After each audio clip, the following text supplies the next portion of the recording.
Dando sequência à programação do dia, iniciaremos o terceiro painel, que abordará o tema Eólica Offshore, Oportunidades e Desafios.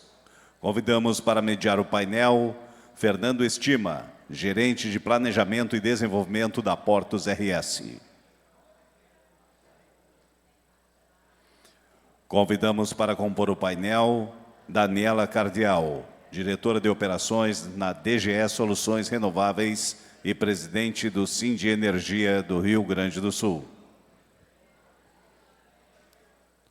Convidamos o diretor em Basque Trade Investment da Agência Vasca de Internacionalização, Iñaki Quinor. Estará também participando deste painel de forma online conosco o diretor-geral em Vanguard Brasil, Eric Aek. E de imediato passa a palavra ao Fernando Estima. Isso é que eu chamo de imediato. Boa tarde, pessoal. Por favor, se acomodem. Eric, bem-vindo aí, estás online, no nosso terceiro fórum sobre economia do mar. Nada mais justo que esses convidados que estão aqui no palco. O Iñaki falou pela manhã, eu queria destacar a excelente palestra dele, abordando a Agência de Desenvolvimento Básico, dando uma traduzida aqui, aos clusters que são desenvolvidos lá há um bom tempo, e o quanto isso agrega efetivamente valor ao seu país. Basta ver a renda per capita de mais de 200 mil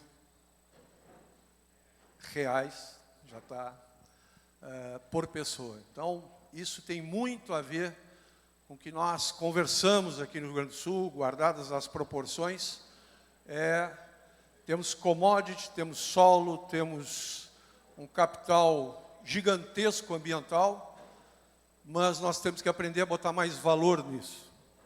Por isso, os nossos projetos cruzam com muita responsabilidade a nossa capacidade agora de industrializar a parte disso, gerando mais emprego, renda, oportunidades, sem abandonar 1 milímetro das nossas crenças na sustentabilidade. Então, minha gratidão pela presença de todos, várias autoridades aqui, já foram citadas aí pelo protocolo. Eu gostaria de sugerir a passagem do vídeo que a Daniela nos brindou aí do Sind Energia. Eu faço uma rápida apresentação para pautar e, na ordem, o Eric também vai nos brindar aí com um pouco da tecnologia envolvida para a eólica offshore. Para nós, em especial, fizemos uma visita há pouco tempo atrás no País Basco, na Bélgica, na Holanda, e ficamos surpresos com duas questões. Uma é que eles já fazem isso há mais de 25, 30 anos. Tiram energia renovável do que a natureza nos oferece, que são os ventos da costa, né, seja offshore ou onshore, que estão, a Dani também vai poder abordar bem aqui. E a tecnologia da Vanor foi uma das nossas visitas lá, agradecendo, Eric, eu sei que a tua agenda não permitiu estar aqui conosco, sei que tu gostaria, sei que você tentou, mas nós também somos resilientes. Se tu não pode vir, nós fomos a ti aí e agradecemos muito a tua presença. Também é bom lembrar que a Vanor, ao lado de outras companhias internacionais, foram as empresas que fizeram as últimas dragagens aqui, também são muito relevantes para a gente manter o potencial dos nossos portos do Rio Grande do Sul. Então, acho que na ordem, o vídeo da Dani, a minha pequena apresentação, e depois eu vou sugerir que a Vanor faça a apresentação da tecnologia, a Dani a sua, e eu e o Iñaki vamos provocar um pouquinho aí a plateia e nós mesmos. Muito obrigado.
bem, parabéns, Dani. Entre tantas instituições que a gente precisa acreditar mais, nos cooperativar, certamente o Síndico de Energia tem sido um grande parceiro aí para este momento. Agradeço muito a presença, não só tua, mas da tua equipe que veio de Porto Alegre. Estamos acompanhando a agenda intensa de vocês. Também estamos num processo que, além de aprovar a lei da eólica offshore, nós estamos trabalhando para efetivamente botar em prática, partir para os leilões, e será pauta aqui. Vou pedir para botar a minha apresentação, e de forma rápida aqui para balizar um pouquinho o debate, eu vou passar, lembrando que nós temos um programa, tá? Que é transformar efetivamente o Porto de Rio Grande como uma plataforma. E respeitando todas as energias, porque antes de chegarmos na plena renovável e desejável, é verdade dizer que dos 3.000 navios que passam por aqui, ainda 1.000 navios abastecem aqui de bunker. Então, isso será ainda um processo de transição. Acho que uma pauta que tem sido sempre um dos mapas mais vistos, essas são as 30 pretensões registradas no IBAMA, e aqui o William, por favor, me corrija quando eu errar, que certamente eu vou errar aqui, mas tu me puxa, tá? Que junto com a equipe tem acompanhado, tá, o desejo, o apetite internacional para a implementação na costa sul-rio-grandense e também Brasil afora e em outros eixos, como Nordeste, Rio de Janeiro e Espírito Santo. Mas isso não representa a condição de colocar todo mundo. Isso mostra o desejo do mercado. E é nisso que nós estamos tentando compreender melhor qual é o papel dos portos e tentando verificar como é que a gente pode acelerar isso como uma instituição, a Portos, ligada ao Estado e, por sua vez, com os interesses também do território como um todo. É também importante reforçar que a pauta de uma geração com abundância de energia vai potencializar todos os projetos de hidrogênio verde.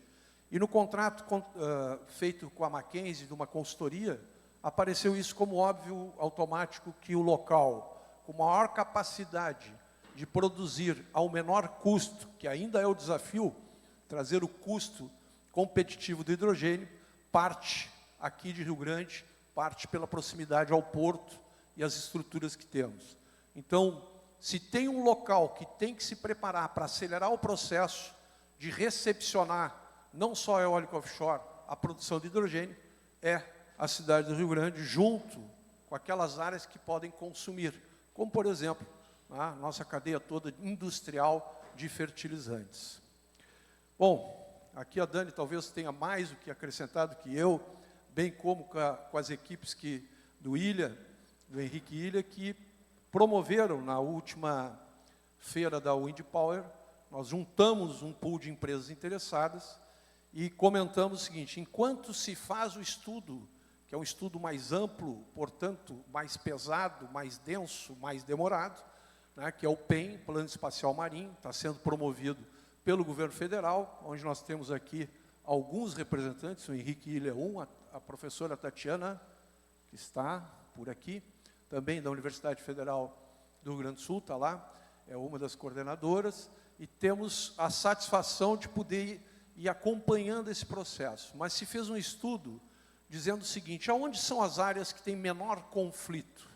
Se nós estamos estudando onde é que é a pesca, onde tem a rota mercante, onde é que tem a rota dos pássaros, onde é que tem um parque, como é o Parque do Albardão, sendo desejado, se a gente retirar essas regiões que estão sendo, que são rotas já definidas, aonde que se iniciaria esse processo?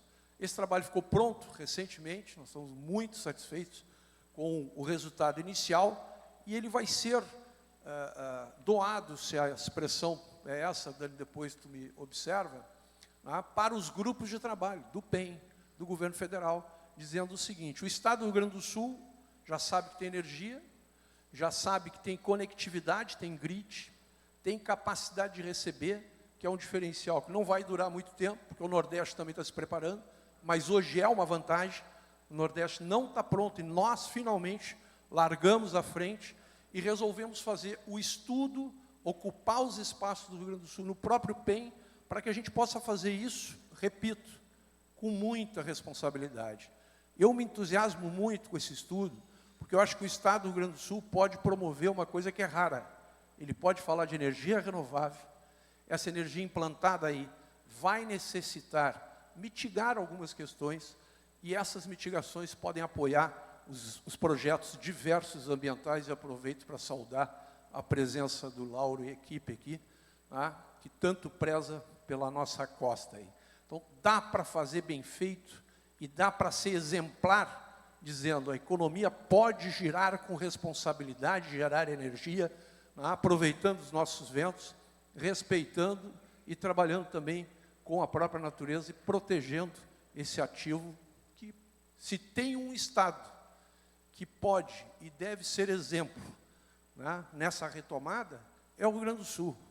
Basta ver o que nós passamos recentemente, né, e que prova que está na hora de parar, literalmente, de brigar com a natureza e trabalhar a favor dela. Também é importante dizer que o nosso complexo portuário está pronto, né? Visitamos bastante, gostei muito, estou muito entusiasmado com o convênio que vamos firmar entre o Porto de Rio Grande e o Porto de Bilbao. Quem pôde assistir o cluster que eles têm lá, o volume de indústria, enquanto a pesquisa, a educação, a curva de produção e, nossa, do conteúdo nacional, que vai levar anos, nós não vamos conseguir chegar agora e adquirir o que eles já fazem há 30 anos. Mas tem uma maneira de acelerar, é fazer as parcerias adequadas. O Porto de Rio Grande está pronto para, através dos terminais, sejam de container, sejam os próprios estaleiros, o cais público, que já opera com essa carga, está pronto para nacionalizar o que é possível, mas importar o que é urgente. Então, a maneira da gente acelerar não é fazendo o que a gente tentou fazer com conteúdo nacional nas plataformas. Tentamos nascer com 70% de conteúdo nacional e tivemos muita dificuldade, porque não forma uma cadeia produtiva da noite para o dia. Nós precisamos importar conhecimento, importar esse tempo de pesquisa, acelerar a implantação e, aos poucos, você ir conseguindo conquistar um espaço dentro dessa cadeia mundial da energia. Também um destaque, aqui eu vou passar, né, não é de hoje que o Porto está recebendo missões de toda a ordem. Não sei se meu presidente já voltou, que estamos nos dividindo aí, que tem algumas missões, tem pessoal no estaleiro, tem pessoal visitando aí o Porto, né? O seminário tem, o fórum tem esse propósito. No momento que a gente convida vários líderes, eles querem vir aqui ao fórum, dar a sua contribuição, mas também querem conhecer o Porto, a estrutura, e nós estamos nos dividindo. Mas são vários os grupos internacionais, de forma presencial, online, já vêm visitando as nossas missões. Nós também temos uma consciência de que o Rio Grande, ele é comprado eventualmente. A gente raramente se vende como deveria ser. Eu tive em 2014 em Bilbao, voltei agora em 24, olha o tempo que eu demorei. Isso não é uma relação que vá perdurar se a gente não assinar os moldes, se a gente não praticar, se vocês não vierem, se nós não formos frequentemente para essa relação. Também acho que daqui nos palestrou com a aula magna abertura, o professor de Leiria, está aqui. Opa, está aí atrás. E me lembro em Leiria a frase que me disse o reitor, que era a terceira vez que alguém, a nossa turma lá de Pelotas, da universidade, visitava, e o Gibon vai lembrar, que ele disse: eu já assinei muitos convênios com vocês, mas como vocês dizem lá no Brasil, é muita espuma para pouco chope. Ou seja, temos que levar esse troço mais a sério. Nós precisamos assinar os MOUs, ver quem é que vai tratar disso, porque não falta exemplo e tecnologia nos países que nos colonizaram, que nos brindaram aí com todos os cases. Também não precisamos mais fazer tantas viagens. Eu tenho comentado um pouco isso, a Dani, sobre tudo que a gente já fez. Está na hora de aplicar. O mercado está aí, está pedindo, e não depende mais lá de fora, depende de nós. A legislação foi aprovada, depende de regulamentação. Quem é que vai fazer a regulamentação? Não são eles, vão ter que ser nós. E as regiões interessadas. Por isso estão criando uma frente parlamentar, né, para motivar a regulamentação mais célere possível e nós precisamos de mobilização social das regiões que são interessadas. E aí o case de Bilbao é um case maravilhoso, né? Um país pequeno, eficiente, e não ficou esperando a Espanha como país, os lindeiros, a fazer a sua parte. Eles, eu até me permitam, é a Revolução Farroupilha que deu certo. De alguma forma, buscaram uma independência financeira, 96% de toda a arrecadação dessa região fica com eles, eles administram. Então, são duplamente um exemplo para nós, não só na tecnologia, mas de mobilização social. E não serão os nossos amigos de Brasília, e me permito aqui dizer, eu tenho vários amigos, inclusive patrão, em Porto Alegre, que farão isso. Quem tem que fazer é a região interessada. São os senhores, somos nós, que temos a vocação para o mar e temos a obrigação de, junto com as instituições que nos dão motivação, como é o Sim de Energia, buscar essas novas tecnologias. Então, não foram poucas as missões, as viagens, e aqui, deixo rodando esse vídeo, porque nós fomos a convite do INHAC, talvez a primeira missão brasileira, aí em loco, né, visitar no mar, a eólica offshore, com essa estrutura de flutuantes. Eu saí impressionado, como um bom visitante aqui. Estão falando de estruturas gigantes, flutuando mar afora. Faz parte de uma área de pesquisa, de P&D deles.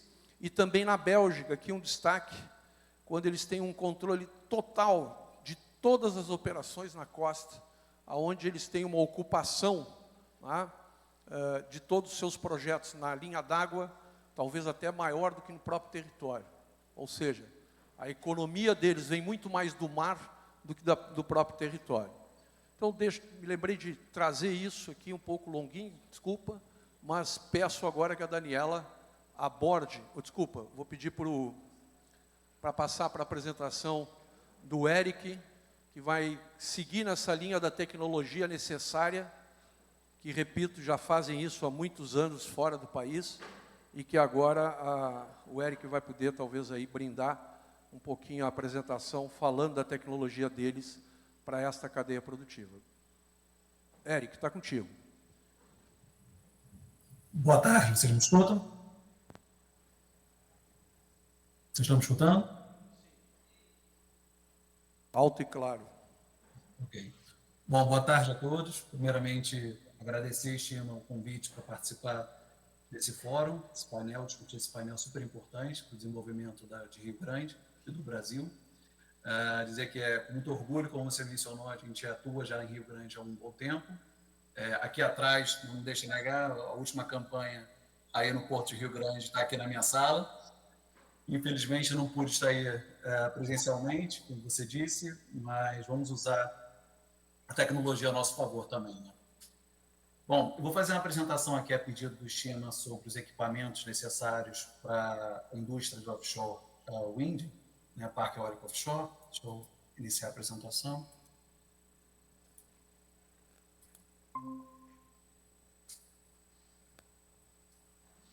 Estão vendo?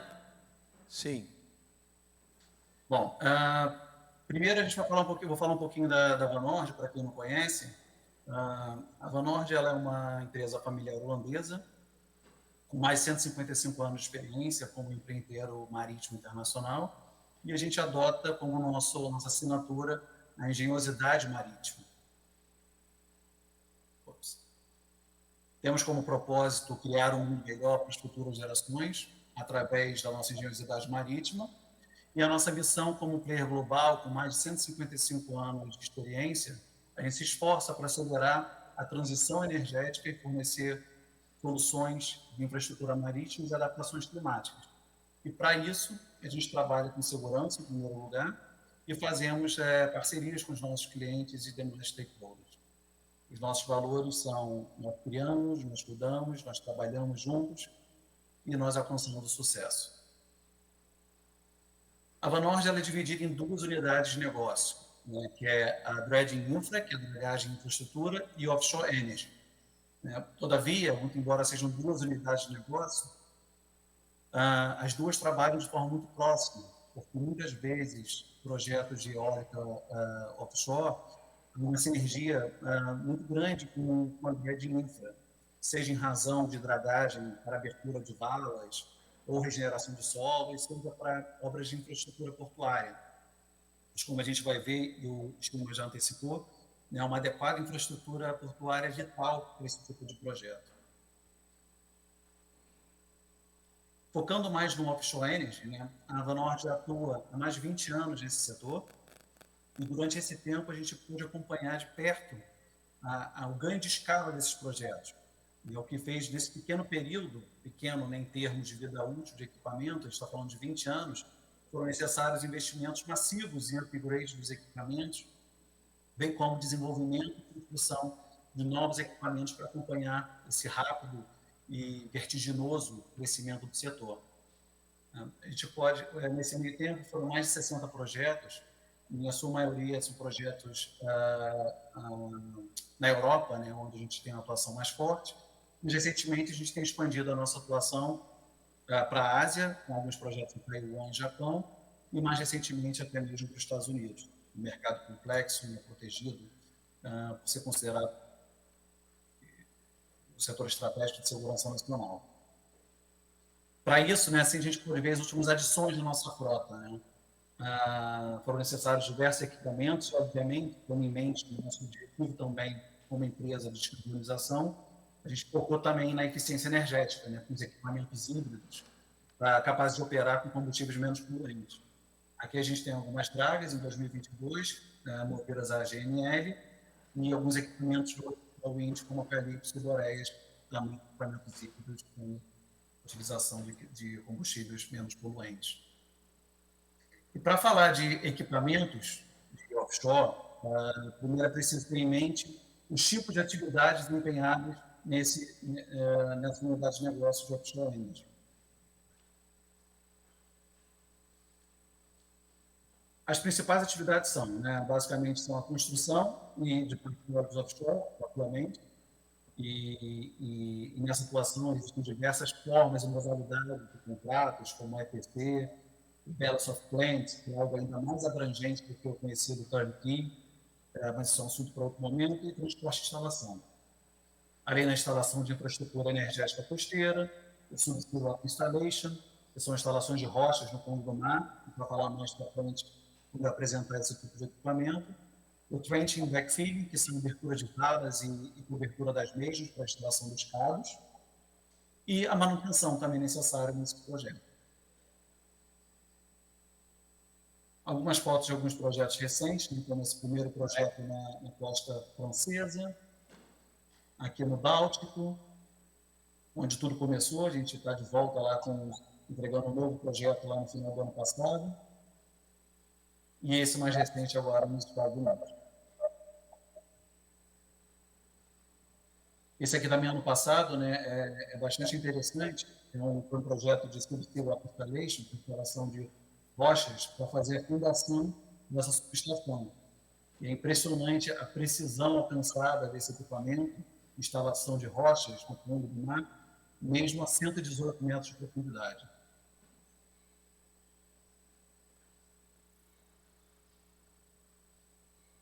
Agora, falando propriamente dos equipamentos, aqui está um overview dos equipamentos atuais da Avanorte, né, entre dragas e equipamentos de offshore. E no setor de offshore wind, a gente tem, basicamente, a gente fala de 3 atividades principais que a gente utiliza esses equipamentos, que são para as fundações, a instalação de turbinas e a instalação dos cabos. O primeiro grupo de equipamentos são os jet-aft vessels, que a gente diria são os joias da coroa, são utilizados para instalações de fundações e turbinas. E, como eu antecipei, né, eles precisaram de um upgrade, né, dos equipamentos antigos, como a Eólios, precisou de um upgrade, mesmo com 10 anos de vida, ele já precisou de um upgrade para poder fazer frente ao ganho de escala e o tamanho das turbinas que estão sendo instaladas atualmente. É importante mencionar que os equipamentos mais antigos e menores, eles hoje em dia estão focados na manutenção dos parques eólicos offshore e não mais na instalação. O segundo grupo de equipamentos é o Heavy Lift Installation Vessels, que são utilizados para instalações das fundações. E o terceiro grupo são Cable Laying Vessels, que são as embarcações para a colocação e instalação dos cabos, para conectar as turbinas entre si, a estação e subestação offshore, e até mesmo a conexão da subestação onshore, que vai conectar com a rede de distribuição. E para isso também são necessários esses tranches, esse quarto grupo de equipamentos, que são utilizados para abertura de valas, para que os cabos sejam instalados de forma protegida, evitando qualquer tipo de dano aos cabos. E por último, e não menos importante, o Subsea Rock Installation, que é utilizado para a colocação de pedras, como eu disse, seja para poder fazer a proteção contra a erosão das fundações, das bases, e também para proteger os cabos, também eles fazem cobertura com roscas para proteção. Aqui são os outros equipamentos que estão sendo desenvolvidos para o futuro próximo. Esse aqui é um tipo de um Subsea Rock Installation, muito utilizado anteriormente no setor de óleo e gás, mas hoje em dia sendo bastante utilizado para parques eólicos offshore. Esse aqui é a joia da coroa, que são os jack vessels. E aqui, para ficar mais claro, eu tentei trazer um vídeo para poder mostrar como funciona esse tipo de equipamento, para facilitar o entendimento de todo mundo.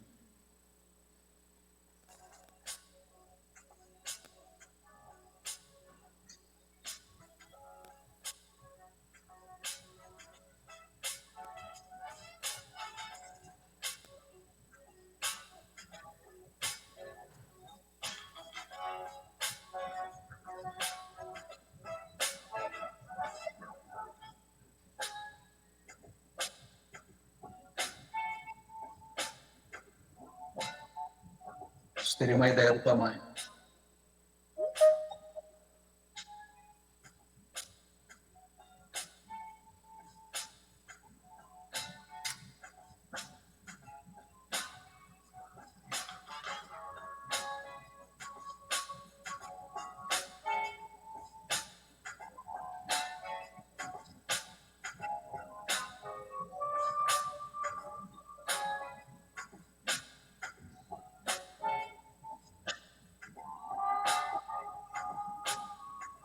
Essa eficiência energética também é um ponto importante.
Me corrija, Dani. Oi? Esse é, inclusive, o modelo mais provável a ser aplicado na nossa costa, pelas águas mais rasas, né? Não necessariamente os flutuantes. Então, esse tipo de instalação ele pode ser feito até em águas de 70 metros. Então, o Brasil tem um privilégio de ter uma grande plataforma continental e para poder instalar esse tipo de turbina com essas fundações.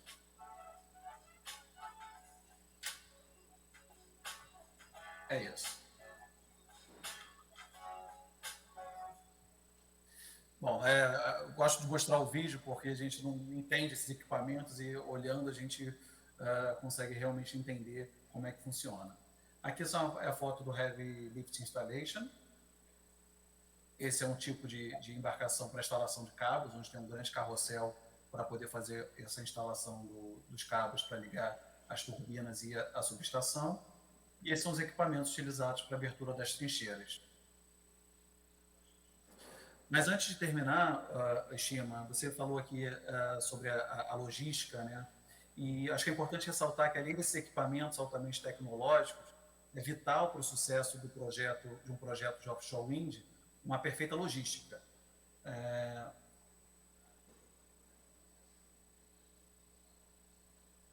O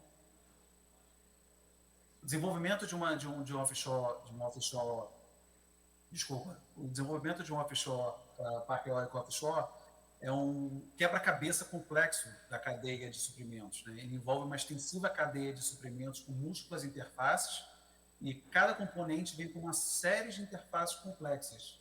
Aqui tem a listagem de equipamentos, produtos necessários para poder fazer um projeto de offshore wind. E esse exemplo aqui, que foi feito no projeto dos Estados Unidos, demonstra como diversos componentes vêm de todos os lugares do mundo, né? Aqui no caso vindo da Europa, do Canadá e de diversos portos dos Estados Unidos. Isso demonstra que uma adequada infraestrutura portuária é imprescindível, tá? E tudo precisa acontecer no seu devido tempo. O cronograma de parque eólico offshore é uma das coisas mais complexas que eu já vi, né? Aqui tudo tem que acontecer no devido tempo, e esse vídeo aqui ele explica bem o porquê disso. É rapidinho, mas é interessante.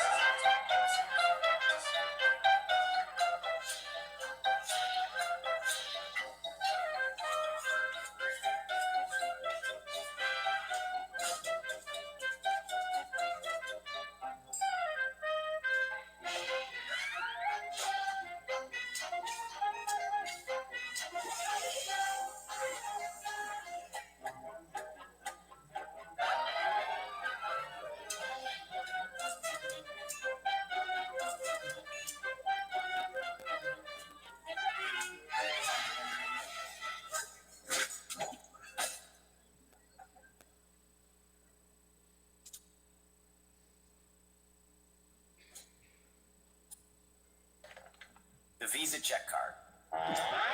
Because money shouldn't slow. Não é propaganda da Visa, mas é só uma forma rememorada para mostrar como tudo precisa acontecer no seu devido tempo nos parques eólicos offshore. É isso. Os parques eólicos demandam o que a gente chama de marshalling ports, né?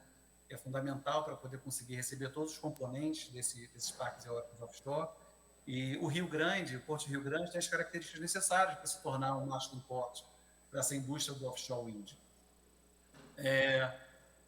Então, fazendo aqui um breve sumário do que a gente falou, é uma rede de cadeia de suprimentos variada, fragmentada e descentralizada, uma logística offshore complexa com inúmeras interconexões e um cenário de constante mudança, né, das regras do jogo e evolução. Mas aqui, só para terminar, eu falei tanto de tamanho, né, de ganho de escala, que eu gosto de mostrar esse slide que é muito interessante. O que tem a ver um Boeing 777 com isso? Aqui a gente vê o tamanho das turbinas nos últimos 20 anos. A gente começou com turbinas de 2 megawatts e agora a gente está falando de turbinas de 20 megawatts. E o que tem a ver esse Boeing 777? Bom, todo mundo conhece o tamanho de um avião desse, né? E aí ele está.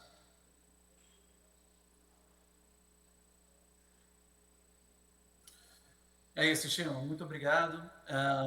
Acho que é muito assunto para falar em pouco tempo. Desculpa se eu extrapolei o meu tempo, mas eu continuo aqui à disposição para a gente conversar sobre esse tema que é tão interessante e promissor no Brasil e especialmente no Rio Grande. Muito obrigado, Eric, pela aula, pela atualização. E eu peço para a plateia uma salva de palmas do nosso convidado.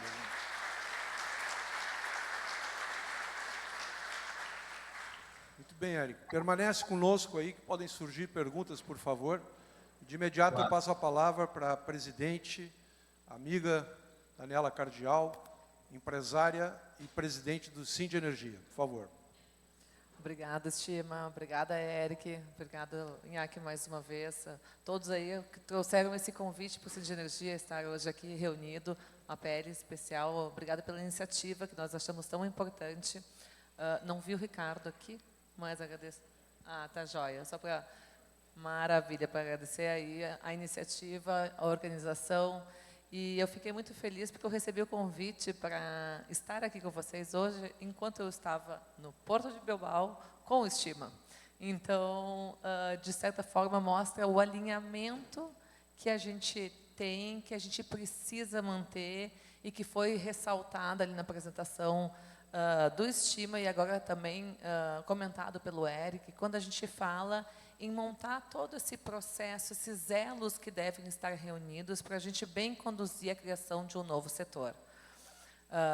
Novo para a gente, né? Um setor que já tem mais de 25 anos de parques eólicos instalados na terra, no mar, já tem todo o processo, toda a vida útil acompanhada, desde o projeto, construção, operação, manutenção, descomissionamento, repotenciação. Então, isso não é novidade para alguns casos na Europa, mas é uma novidade para o Brasil. E quanto é novidade para o Brasil, é novidade para os portos, né? E aí a gente viu tanto... a gente está falando aqui de energias renováveis, energias geradas por fontes renováveis, que elas poderiam ser, num primeiro momento, um olhar atento de alguns ministérios, como de próprio de energia, de meio ambiente, mas hoje a gente está vendo o próprio Ministério de Portos e Aeroportos instigando a transição energética nos portos e mostrando como isso é importante a gente ter esse consórcio que depois ele vai ir muito além da geração de energia, de utilizar uma energia de baixo carbono. São os processos que começam a mudar, são os impactos que eles começam a passar de impactos negativos para impactos positivos que a gente está gerando, para a economia local, para a sociedade, para a educação. Então, tudo isso a gente juntou num pacote, né? E o Cindy Energia, a gente já estava com essa visão de promoção de todas as energias há algum tempo. Eu assumi aqui a presidência depois de 2 mandatos consecutivos de um presidente que trouxe o crescimento da entidade dessa forma construtiva e inclusiva, né? E a minha missão aqui, quando foi dada, ela foi bem organizada. Daniela, temos que manter o que nós estávamos fazendo.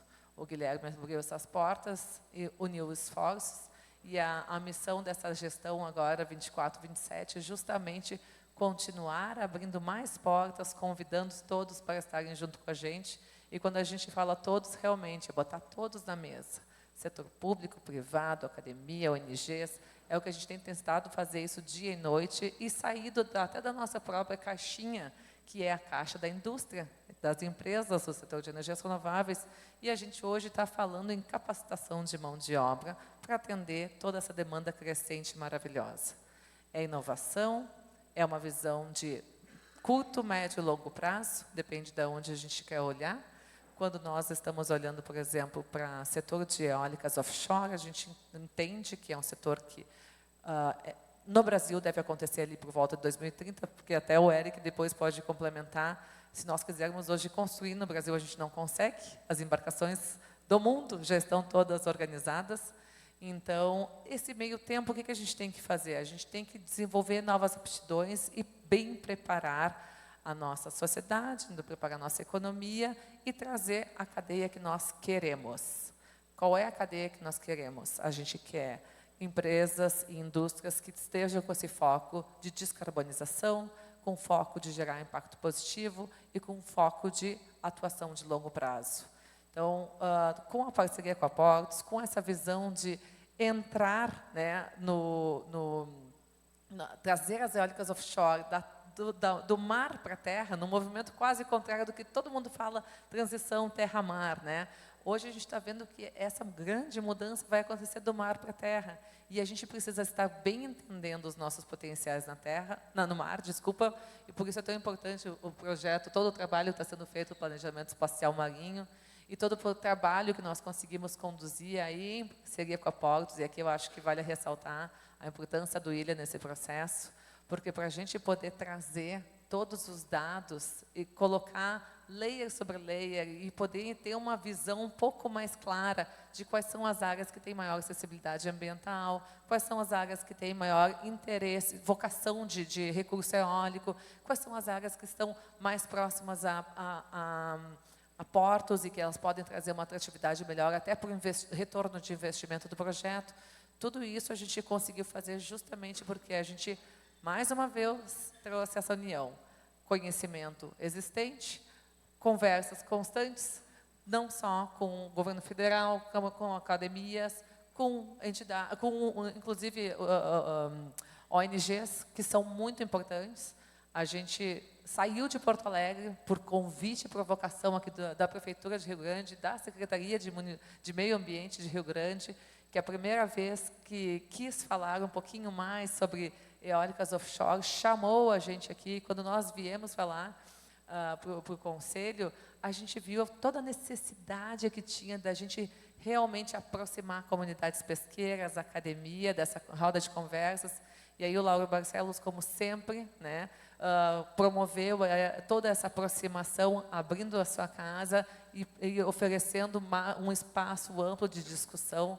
Aquele fórum que a Tatiana estava fazendo de forma online, inclusive, ele foi, a Tati fez, a Marinha estava presente, um grupo extremamente representativo. Foi um momento muito marcante na Estima, porque foi ali que a gente viu as comunidades pesqueiras colocando, olha, nós temos muitas dúvidas. Se vocês nos ajudarem a responder, a gente pode mostrar também quais são as nossas necessidades aqui, né? Quais são as áreas que a gente usa e como é que a gente pode eventualmente compor.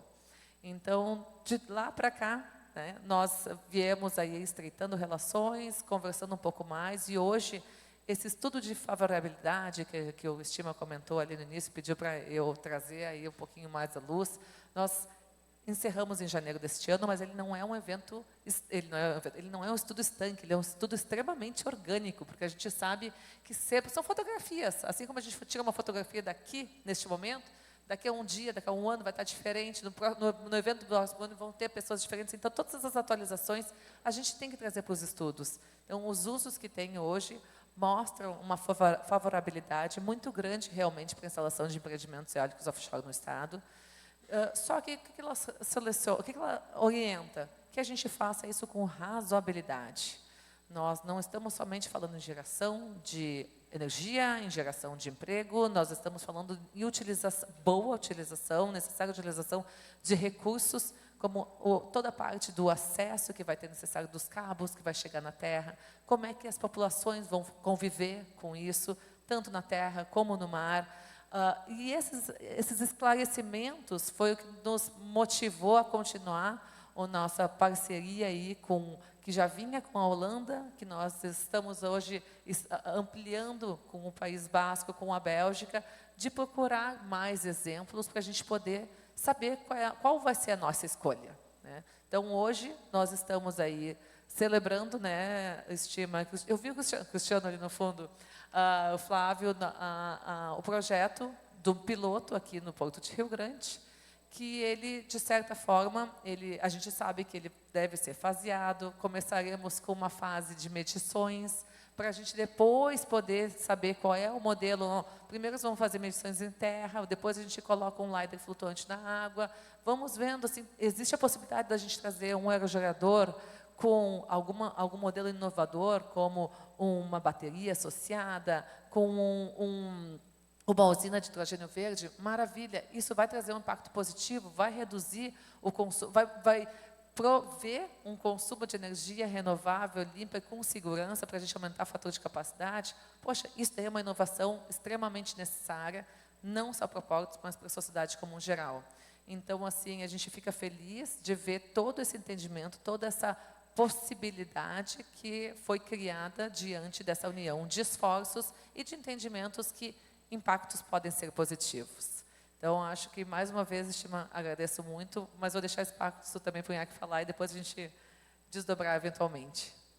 Muito obrigado, Dani. Esse esforço, se a gente não começar agora, né, e aí digo já um pouquinho para trás, aí já tem algum período, nós nunca vamos entrar na agenda deles, né?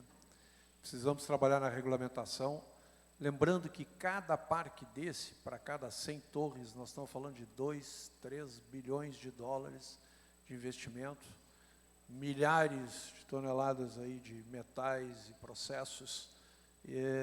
Bom, o quanto nós vamos ter competência para acelerar esse processo é um pouco da nossa discussão e a pretensão de seguir mobilizando a comunidade mais interessada. O INAC nos brindou lá com uma visita muito relevante no País Basco e tem uma história lá, naquela costa de mais de 20, 30 anos de exploração na questão eólica. Tem os desafios, aprendemos também que o que nós estamos passando aqui não é tão diferente, licenciamento, diálogo com as comunidades costeiras, né? Tem uma curva aí de aprendizagem que vocês podem nos ajudar a acelerar. Mas queria que ficasse um pouco à vontade de abordar nessa nossa caminhada para a eólica, olhando para tudo que vocês já fizeram, né? O que tu nos brinda aqui em algum comentário nessa área. Ok, obrigado. Bom, estou aqui de novo, muito obrigado pelo convite. Eu vou comentar duas coisas. A primeira, um pouco como que nasceu o sector eólico no País Basco, e a segunda, como que depois de passar uns dias com Estima, Daniela e mais pessoas lá no País Basco, falando sobre Rio Grande do Sul, a visão externa do estado do Rio Grande do Sul para a eólica offshore. O País Basco teve certa facilidade para, não foi fácil, mas certas condições.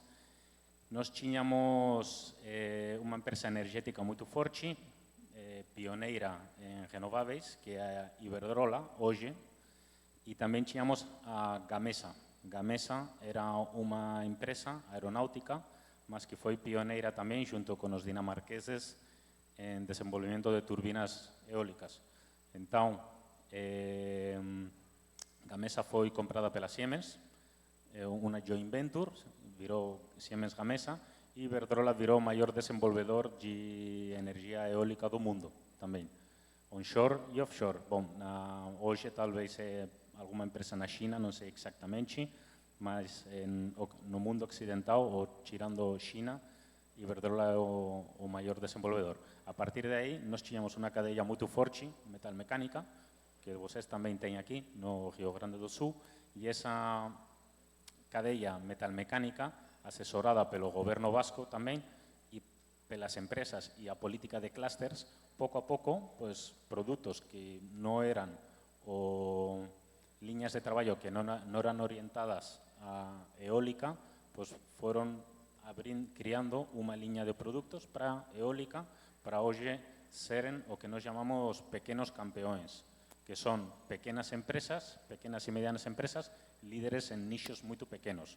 En este caso, pues pueden ser líderes como INE, que es una empresa que tiene una bella fábrica en Campinas, que hace componentes hidráulicos, solo a parte hidráulica, de turbina eólica, son Tier 1, GOMs.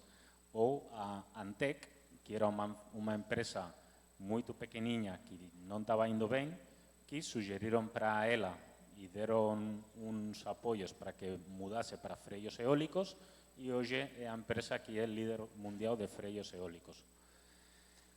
Bom, essa é um pouco a história da construção do tecido de componentes eólicos, tanto onshore como offshore, no País Basco. Nós também é um território muito virado para o mar, com uma indústria marítima importante, então a gente conhece os materiais que funcionam e que não funcionam no mar. Então, a transição de componentes de eólica onshore para eólica offshore foi natural. Então, sim, por um lado foi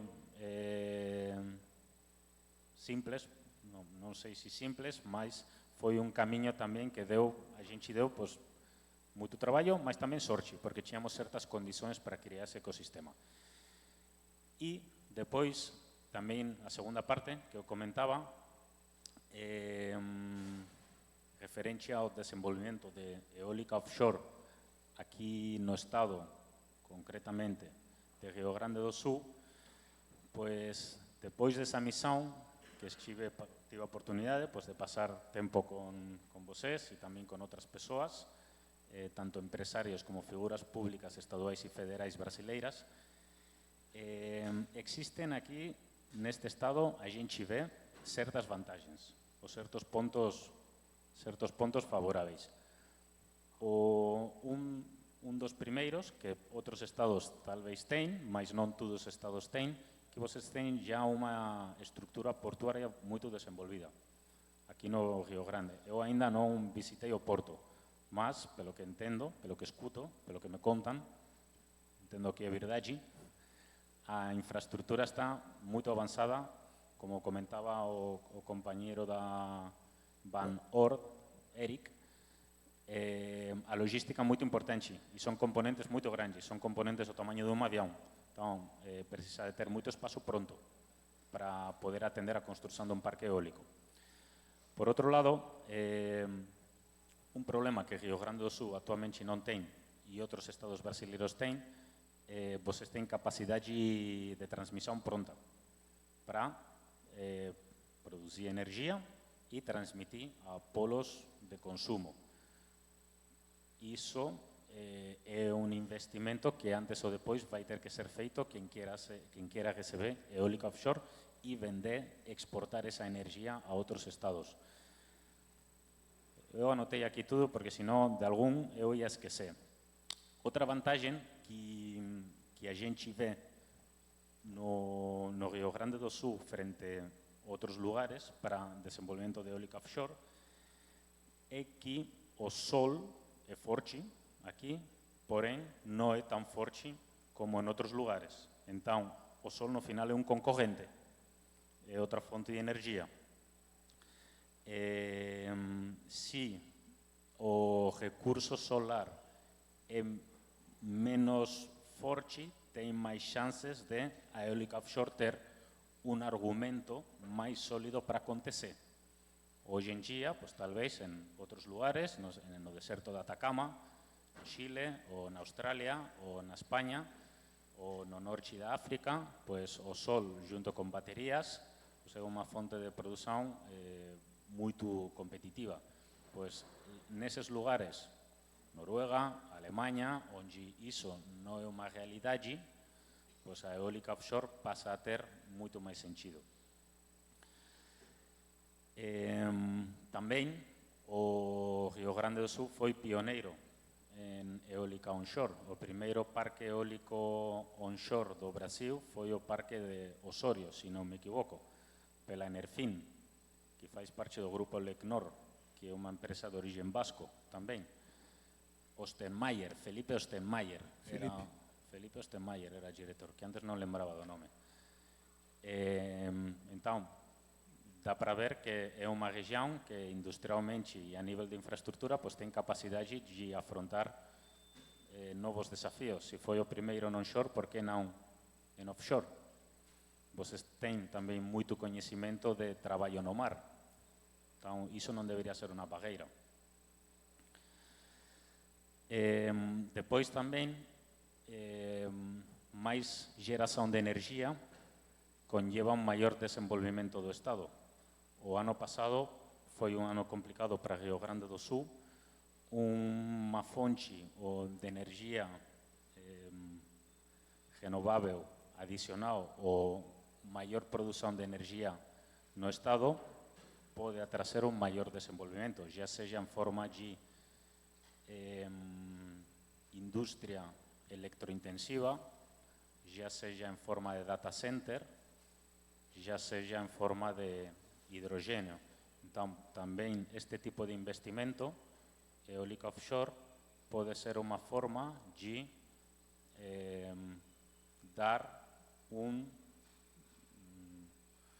turbo no desenvolvimento industrial do Estado. E também eu acredito que a primeira fase da produção de hidrogênio vai ser focada para o consumo no local e não para exportação. O tempo dirá. Tudo isto também inicialmente são quase mais considerações pessoais porque todavía não está desenvolvido. Então, Rio Grande do Sul, ao contrário que outros estados, tem uma indústria metalúrgica potente, tem uma indústria do aço importante, tem uma indústria de fertilizantes também muito forte. Então, existe uma potencial demanda interna, refino de petróleo, existe também potencial consumo interno no estado. Então, produção de hidrogênio para consumo interno, acreditamos que vai ser uma primeira fase antes do que exportação do hidrogênio. E bueno, basicamente são esses os pontos que queria comentar. Te agradeço, por favor. Agora abrimos um pouco aqui. Eu acho que assim, um ponto bem importante, que sai até da parte da energia, mas que casa com duas aptidões naturais do Rio Grande do Sul, né? Nós somos um estado agro e nós somos um estado grande, com vários modais de logística.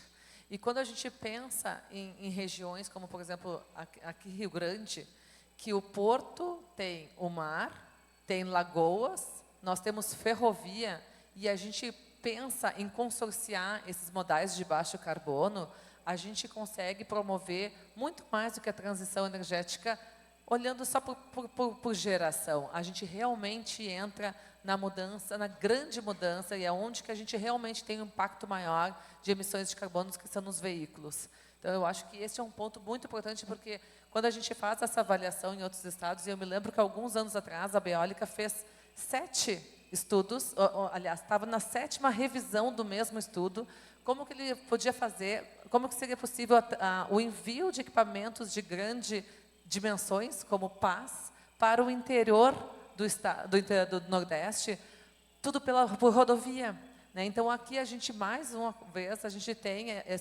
esse potencial de trazer as ferrovias à tona, né? Acordar esse gigante, e nós precisamos também utilizar muito melhor as nossas hidrovias, tanto dentro do Rio Grande do Sul, dentro do Brasil, como que faz a conexão internacional. E quando a gente conseguir fazer isso e a gente aproveitar o que tem de melhor, que seria realmente assim, estamos pensando em gerar hidrogênio verde, offshore de escala para poder gerar hidrogênio verde, e a gente pegar esse hidrogênio verde e internamente utilizar isso nos nossos fertilizantes, que hoje a gente importa 94% a 96% dos fertilizantes que são utilizados aqui.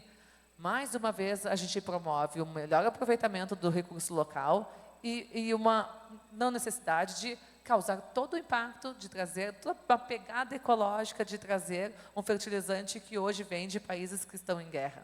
Então, assim, essa grande, a gente enxerga, nós, assim, de energia, mesmo sabendo que a nossa casa é a da energia, a gente enxerga que essa integração com a parte de modais de logístico e agricultura, ela é extremamente necessária e ela é um grande diferencial aí para a implantação desses novos modelos. Muito bem, esse é o destaque e é o nosso desafio aí, né? Entender bem o quanto essa geração abundante de energia pode chegar aqui, como utilizar melhor, diferente do projeto Nordeste, que pretende produzir hidrogênio e exportar para a Europa, que vai precisar.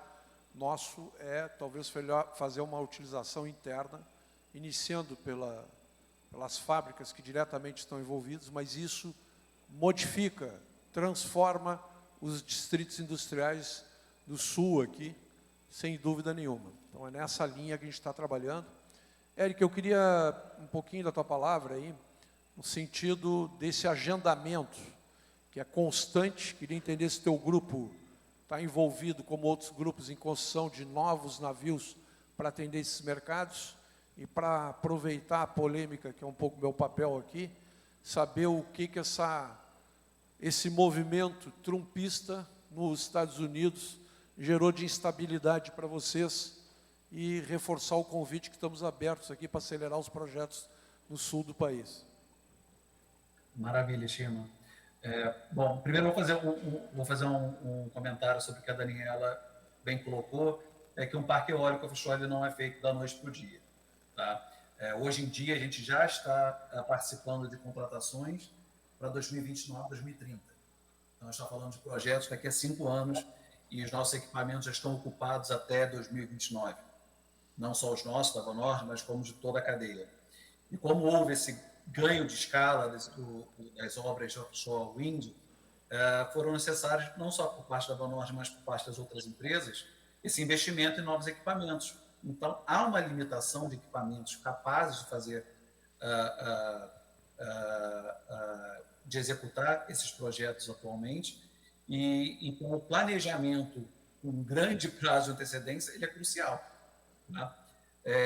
Agora, falando dessa ruptura aí da cadeia logística, né, e o que o Trump tem feito, de fato, a gente vê com bastante preocupação. É um mercado que depende muito da cadeia logística, e essa cadeia logística é global. Então, qualquer interferência, qualquer tumulto nesse cenário de fornecimento global, ele pode sim impactar as obras de offshore wind. Então, a gente vê com bastante preocupação e cautela essa guerra comercial que a gente está acompanhando atualmente.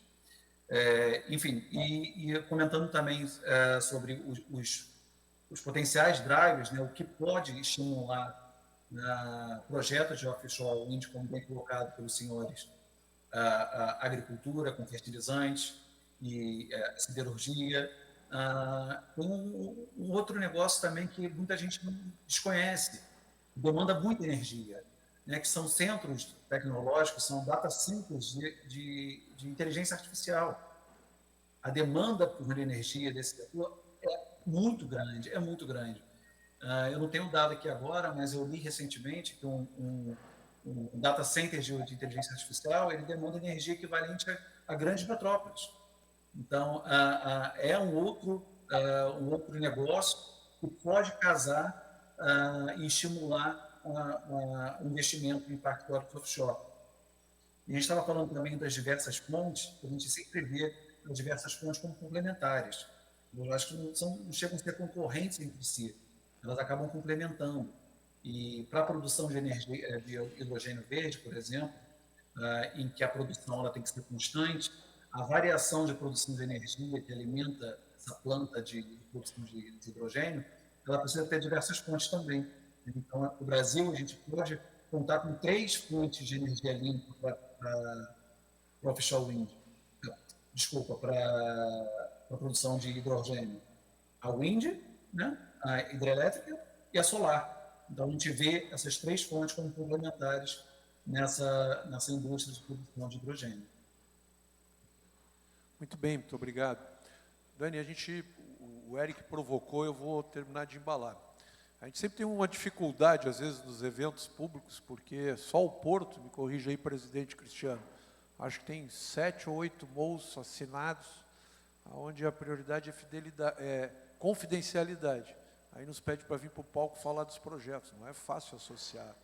Então a gente vai mantendo a reserva solicitada, porque são todos projetos que correm com certa confidencialidade, mas eu garanto, eu estou surpreso, eu acho que a Dani da mesma forma, que independente de todos os projetos onshore, esse mundo offshore está rodando paralelo, muito impulsionado com capital próprio do petróleo, tendo que dar uma resposta, reduzir o petróleo e aumentar as renováveis, e isso está impulsionando esses projetos.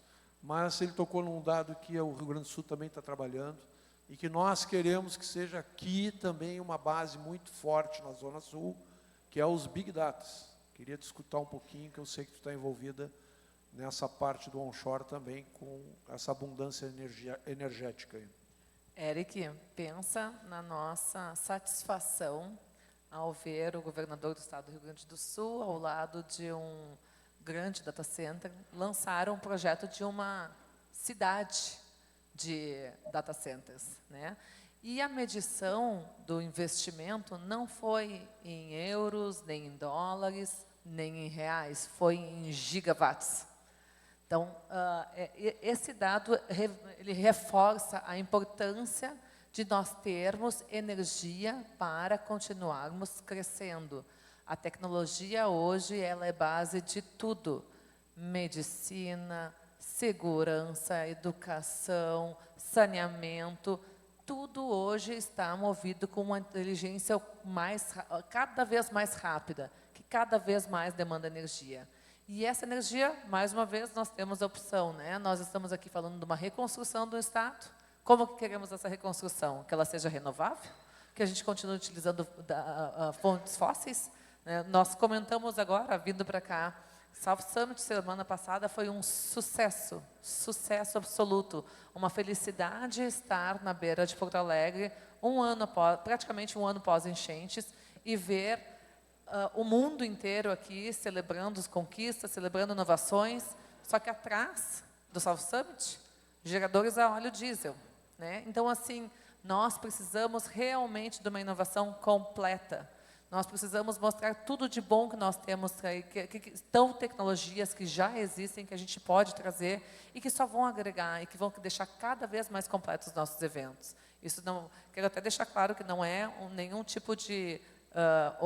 não estou falando mal, não quis de forma alguma falar que nós utilizamos os geradores errados. Não temos geradores para utilizar. Foram os que foram necessários e foram necessários porque vira e mexe nós estamos em energia. Nós estávamos semana passada no Wind of Change, um evento entregue aqui pelo Cid Energia, 2 vezes faltou luz. Então, mais uma vez, mostra a necessidade de nós estarmos com um fator de capacidade condizente com a combinação das fontes e com uma segurança, não só energética, uma segurança social.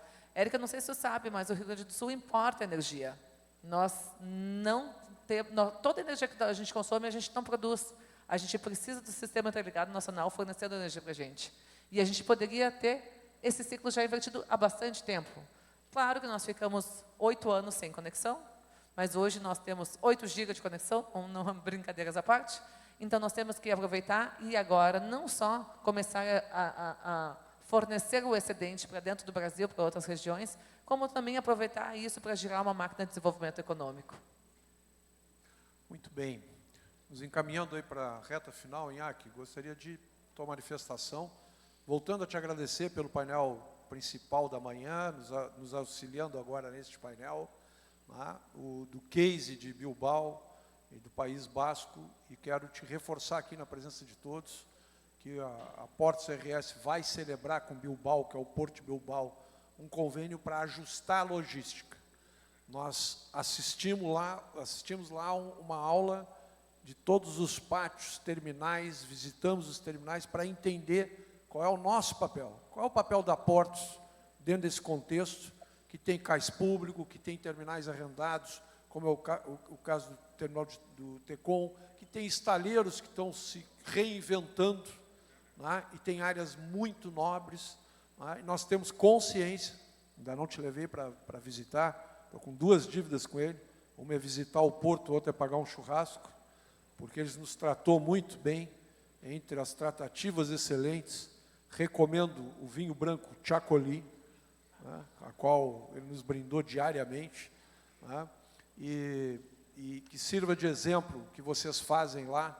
Também um vídeo que eu recomendo é ver o trabalho que eles fizeram, eu queria que tu comentasse rapidamente, na reconstrução de Bilbao, que tinham estaleiros antigos, com metalúrgicas antigas, e que toda esta área foi removida. Não vou falar mais para deixar você falar, porque é um exemplo mundial de que dá para se reinventar.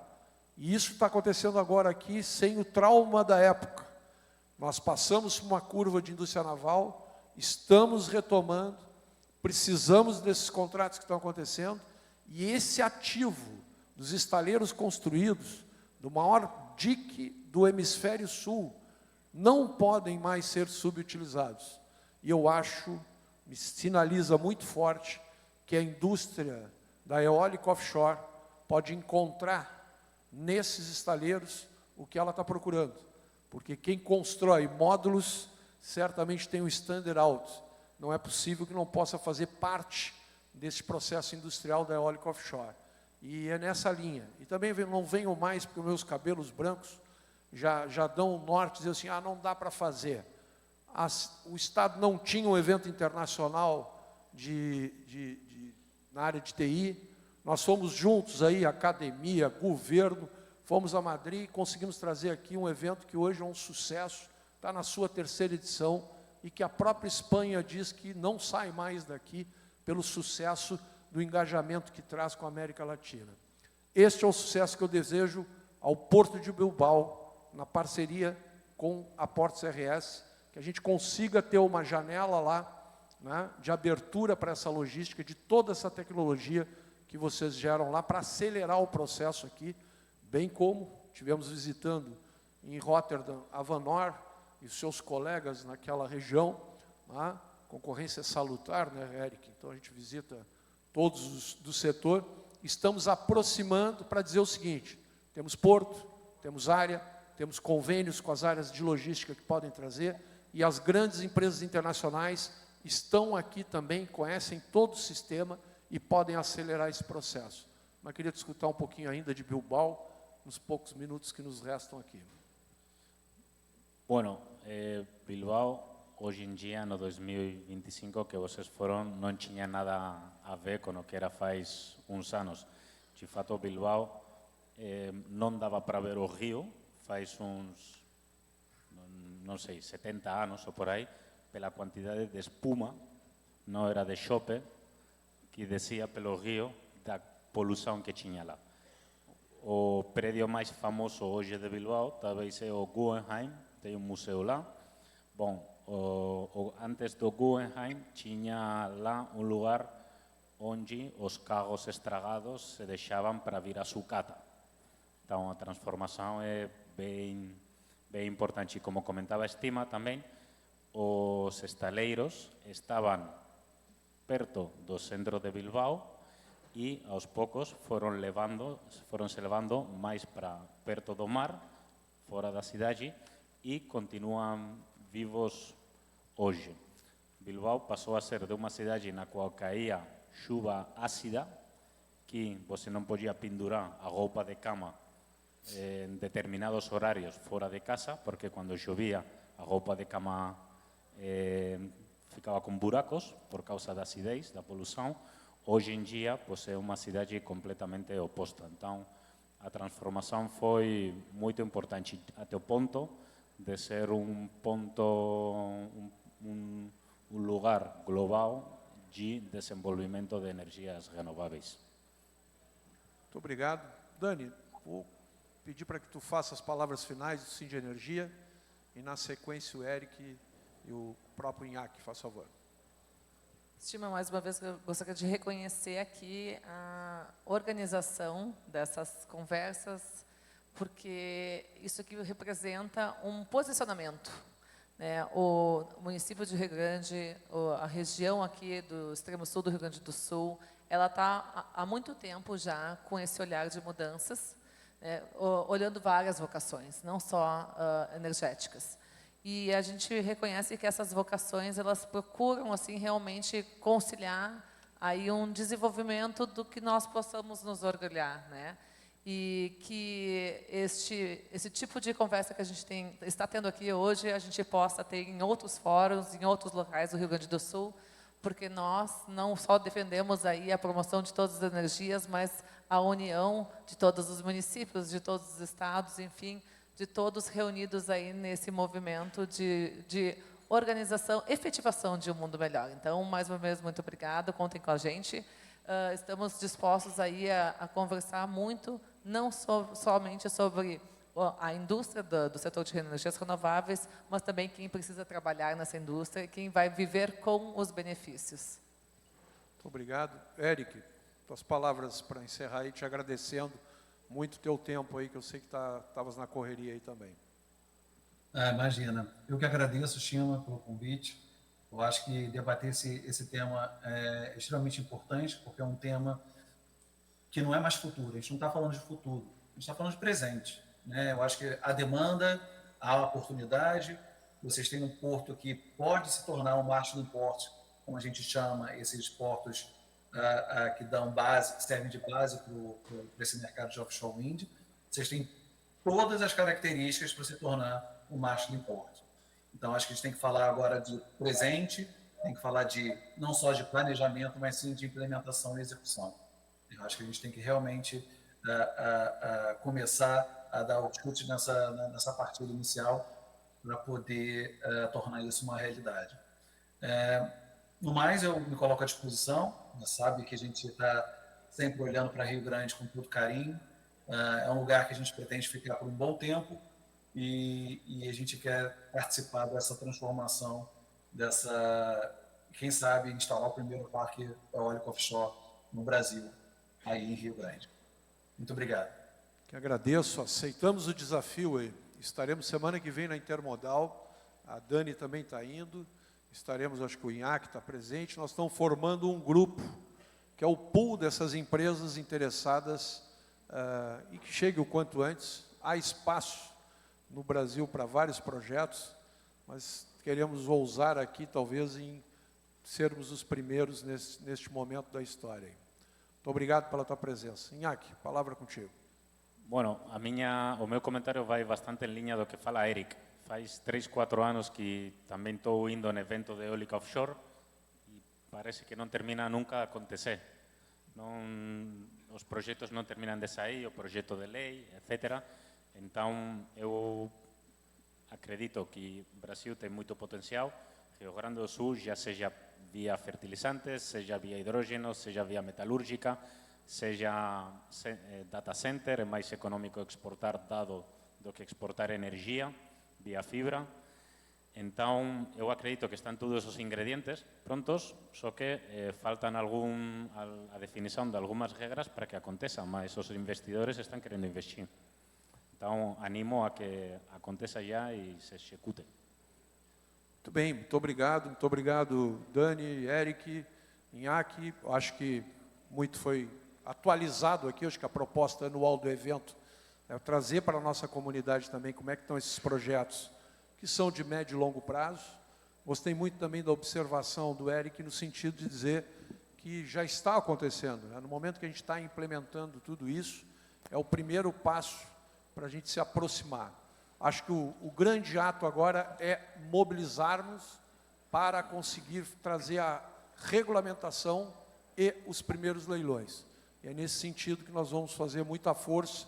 Tem sinais de que a regulamentação pode chegar até setembro e, quem sabe, a gente vira o ano, talvez com os primeiros leilões, dizendo onde é que as empresas interessadas vão participar e, portanto, aprofundar os estudos, porque são elas que têm que apresentar todo o detalhamento, botar a lupa em cada área e oferecer a tranquilidade da sustentabilidade desejada.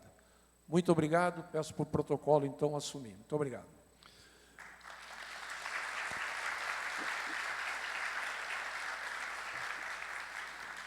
Convidamos agora o coordenador do Festimar e diretor da CDL Rio Grande São José do Norte, Marcelo Valente, para fazer a entrega dos livros do projeto da Praia do Cassino, Onde Bate um Vento Bom, produzidos pelos fotógrafos Thierry Rios e Rita Martins.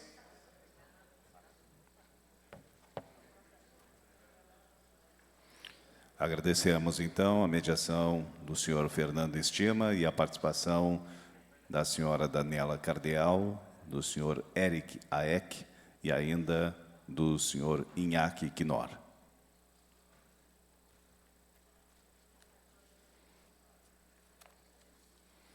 Faremos agora um breve intervalo, e retornamos em seguida com o quarto painel do dia, que abordará o tema Bacia de Pelotas.